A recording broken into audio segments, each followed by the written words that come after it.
Drama awaits, only on Echoes of Love. Our film begins with Soo-jin, who has just awakened from the coma she was in. She has lost her memory and cannot remember her husband, Ji-hoon, who had been taking care of her in the hospital. She finds a notebook placed beside her containing information about herself and reads that her parents are deceased, she has no siblings, and that she is married to Ji-hoon. After her hospital treatment ends, she returns home and takes the elevator up to her apartment on the 10th floor. Suddenly, the power goes out. Terrified of being trapped, she faints until the electricity comes back on. Her husband comes to take the elevator and finds her lying on the floor.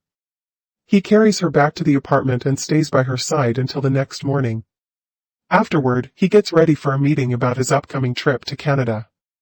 Soo-jin calls him and tells him she's going out for a short walk, hoping that maybe she'll remember someone. While taking the elevator down, she sees a little girl and greets her. But in her visions, she sees that the girl will be hit by a car while crossing the street. Moments later, the vision comes true, a car speeds toward the child. Soo-jin rushes to save her, but it's Ji-hoon who pulls Soo-jin herself away from the car, and the child remains unharmed. He then takes Soo-jin home and prepares her medicine so she can recover. After waking from her sleep, Soo-jin goes out for another walk and sees the same little girl again. She approaches to check on her, but suddenly envisions an explosion happening in the girl's home, and faints. Ji-hoon takes her to the doctor to find out what's causing these visions. The doctor explains that it's a result of her memory loss and that she will recover with time. After leaving the clinic, she sees the girl and her friends still alive and well. Before she can approach them, Ji-hoon becomes angry and tells her she needs to stop exhausting herself, that even if her visions are real, she shouldn't interfere in matters that don't concern her. That night, Soo-jin dreams of someone pushing her off a high rooftop, but the person's face is unclear. She wakes up terrified to find two police detectives visiting her. They're investigating the bruises on her body from before the accident, wanting to make sure her husband doesn't abuse her. But she defends him, saying that if any problems ever occurred between them, she would report him herself. The detectives ask her to sign some papers as a formality, and she notices on one of them that her husband's birthday is the next day. The detectives then excuse themselves and leave. One of the detectives notices something odd in her wedding photo. The groom is standing on the wrong side, but he dismisses it and leaves the apartment. Soo-jin decides to go out and buy a gift for her husband.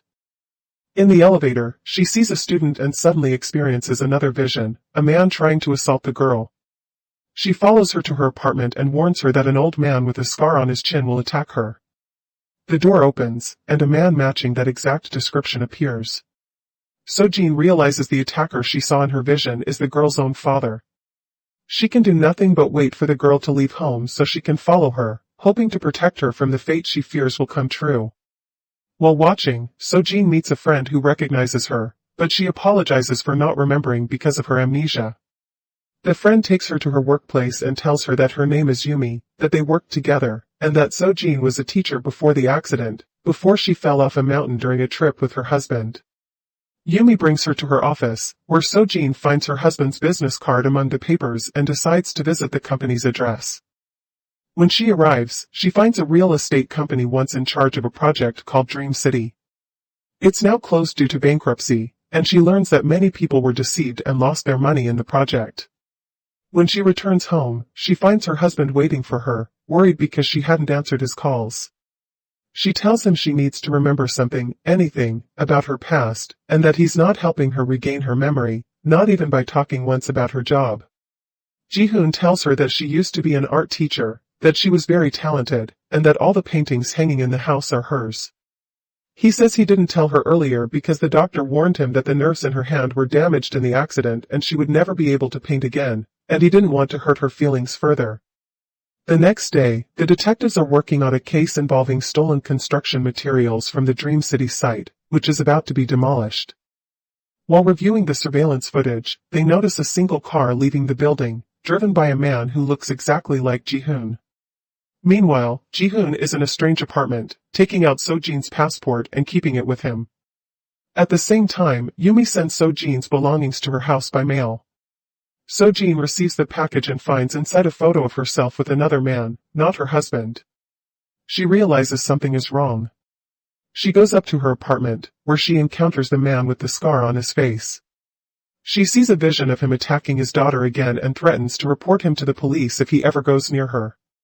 He lunges at her and tries to strangle her, but she manages to break free and runs outside, where she finds Ji-hoon rushing toward her.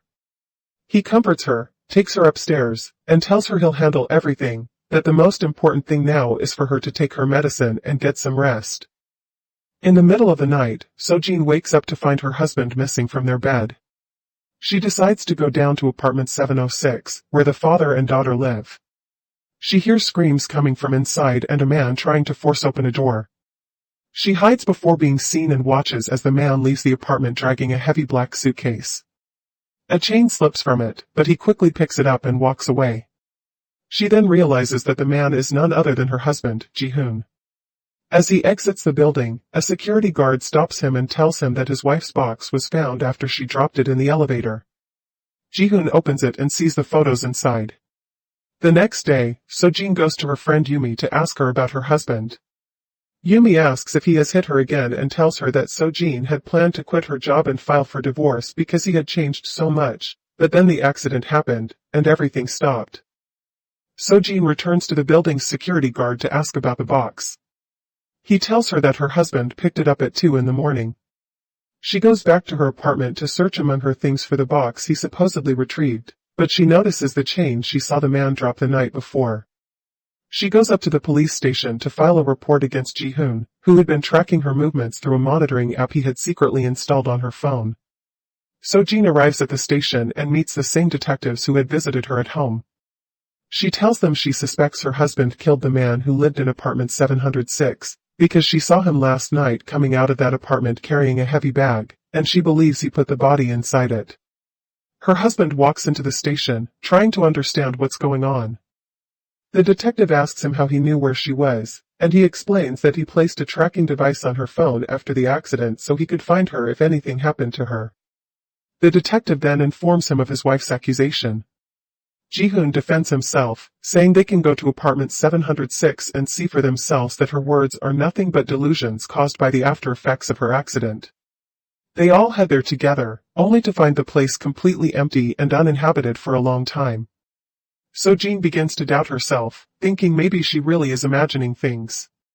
She returns to her apartment and pretends to take her medicine in front of her husband, but deep down she suspects the problem lies in the medicine itself. She waits until he leaves, then goes out again to uncover the mystery of apartment 706. While in the elevator, she sees the same man who appeared with her in the photos, though he doesn't notice her. She follows him and sees him being threatened by another man demanding repayment of a debt. The man leaves, and the first one notices Soo-jin watching him. He recognizes her, and they go up together to an apartment on the 9th floor. Soo-jin speaks to him calmly, even though she doesn't remember him.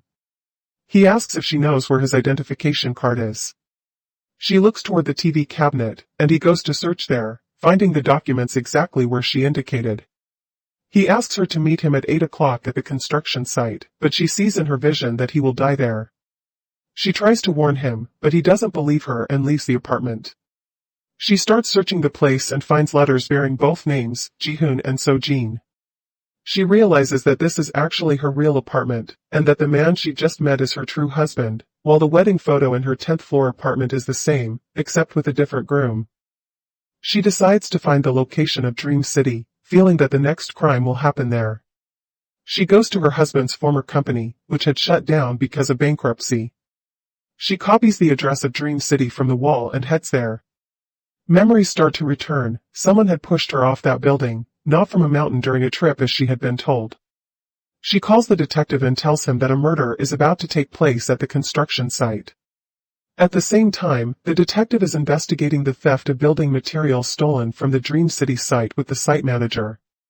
He asks the manager if he has seen anyone around recently, and the man replies that he saw Ji-hoon's car, but the person driving it was a man named Kim Sunday.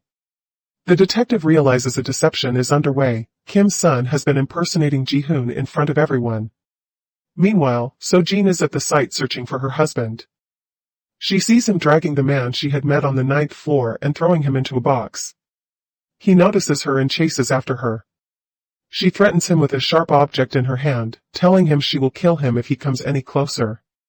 She steps backward until she reaches the edge of the building.